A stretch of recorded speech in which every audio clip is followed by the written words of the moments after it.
경매와 공매를 포함한 부동산의 모든 것, 부동산의 요술램프, 부동산 알라딘입니다. 돈보다 사람을 생각합니다. 라는 경영이념으로 부동산 중개업을 하고 있습니다. 알찬 내용으로 찾아뵙겠습니다. 여러분의 많은 사랑 부탁합니다. 오늘은 장충동이가 112번지 일대에 임장차 나왔습니다. 대상 구역은 저층이 밀집되어 있는 장충동이가 112번지 일대 58,000제곱미터로 지하철 4호선 동대문역 사문화공원역과 3호선 동대입구역 사이에 위치합니다. 이 일대는 서울 남산 인근에 자리한 이후로 60년 가까이 고도 제한에 묶여 저층이 밀집한 낙후지역입니다. 이 지역은 재개발구역 지정을 위한 법률 요건인 과소필지, 호수밀도, 노후도, 1만 제곱미터 초과 등의 여건임에도 역사도심기본계획이 적용되는 지역으로 서울시 지구단위계획과 장충동 지구단위계획구역으로 고도제한을 적용받는 곳입니다. 현재 장충동이가 112번지의 재개발을 맡고 있는 가장 큰 장애물은 고도 제한 규제입니다. 서울에는 남산과 북한산, 국회의사당, 서초동 법원단지 등 8개 지역이 최고고도지구로 지정돼 있습니다.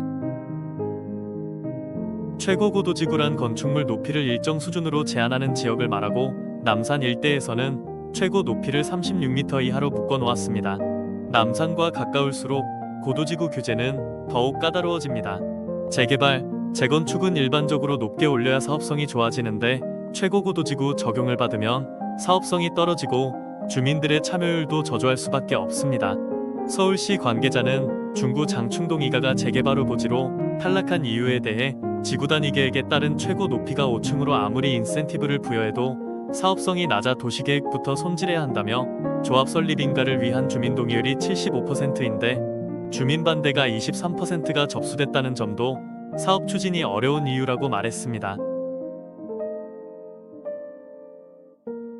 서울시는 1965년부터 최고고도지구 규제를 엄격하게 유지하고 있으며 2014년 남산 일대 고도지구 규제에서 층수 제한은 풀었지만 높이는 유지해 층수 제한 폐지의 실효성을 실감할 수 없는 상황입니다. 대상 구역은 퇴계로변에 접하면서 지하철 동대문역 사문화공원역과 동대입구역 사이 350m 내에 위치해 있습니다. 서울 중심부라는 좋은 입지 조건에도 고도 제한 등으로 저층 밀집 낙후지역이었던 중구 장충동 일대가 최근 오세훈 시장의 각종 규제 철폐와 서울대개조 발표 등으로 재개발될 가능성이 높아지면서 주목을 받고 있는 현실입니다.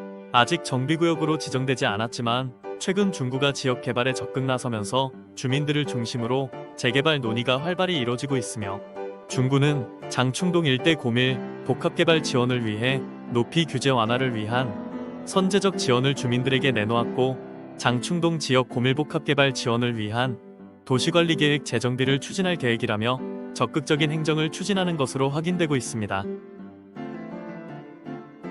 서울 남산 인근의 전통부촌이면서 지하철 2, 4, 5호선인 동대문역 사문화공원역과 3호선 동대입구역 사이에 자리 잡고 있는 장충동이가 112번지는 향후 진행될 정비사업을 통해 고도제한 규제가 완화돼 주거 환경이 크게 개선된다면 강남 못지않은 매력적인 주거지가 될 수 있다는 분석입니다. 다만 서울 남산 일대에 자리 잡은 탓에 60년 가까이 고도 제한 규제를 받고 있어 서울 도심 내 얼마 남지 않은 저층 밀집 낙후지역이며 다세대가 많지 않고 단독주택이 대부분이며 노후도가 80% 이상으로 압도적으로 높습니다. 지난 2004년 6월 재개발 예정구역으로 지정되었다가 2013년 10월 해제된 곳으로 중구청 주관으로 22년 10월 13일 장충동 112번지 일대에 대한 역세권 재개발 사업으로 주민설명회를 개최한 바 있어 역세권 재개발 사업으로 전환하여 재기를 모색하고 있습니다.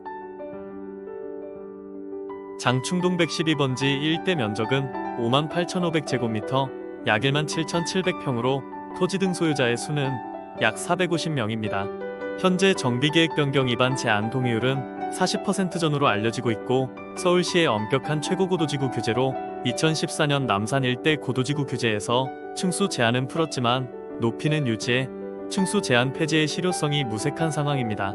역세권 장기전세주택이란 공공주택 공급량을 높이는 대신 일반 주택 재개발에 없는 종상향과 용적률 혜택을 부여하는 제도로 공공의 입장에서 봤을 때도 인구 유입 효과를 높여 도심 슬럼화를 해소할 수 있을 것이라는 기대하고 있습니다.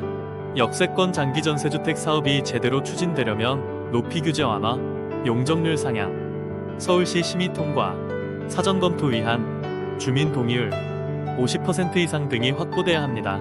주민이 사업 계획을 수립하면 구청 사전 검토와 서울시 심의를 거쳐 확정되는 것입니다. 역세권 개발 사업은 용적률 증가 등 인센티브로 민간 복합 개발을 촉진하면서 인근에 필요한 공공시설을 확보하는 윈윈 전략이며 사업 유형으로는 역세권 장기 전세주택, 역세권 청년주택, 역세권 활성화, 역세권 복합 개발이 있습니다. 일부 지역을 추가로 편입해 약 1만 7천여 평으로 동대문역 사문화공원역 3개 노선과 동대입구역을 중심으로 529.61%의 용적률을 적용한 재개발이 가능할 것으로 보입니다. 지역 주민과 정치권 중심으로 재산권 침해를 내세워 고도지구 지정을 풀어달라는 민원을 계속 제기했지만 아직까지 달라지지 않고 있으며 업계에서도 서울시의 고도 제한에 대한 전향적인 태도 변화를 요구하는 상황입니다. 건물을 높일 수 없으면 용적률이 낮아져 개발 수익을 내기 어렵고 이는 도심주택 개발을 가로막는 대표적인 규제로 지목되기 때문입니다. 중구청에 따르면 장충동 112번지 일대에 역세권 장기 전세주택 사업을 진행한다면 용적률 529.61%를 적용하여 최고 높이 45층까지 총 2221가구로 일반 분양 1469가구, 의무임대 154가구, 장기 전세 598가구가 들어서게 될 것으로 예상합니다.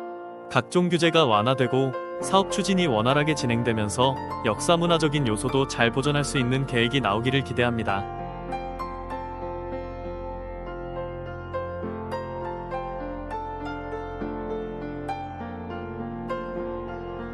부동산 알라딘에서는 재개발 투자 분석을 통해 매수자에게 정확한 정보를 컨설팅하며 서울 전 지역의 재개발과 경매 컨설팅도 서비스하고 있습니다. 또한 재개발과 부동산 관련된 법률 문제와 세금 문제 등도 상담해드리고 있으니 많은 이용 부탁드립니다. 오늘 영상은 여기까지입니다. 시청해주셔서 감사합니다. 구독과 좋아요는 영상 제작에 큰 힘이 됩니다.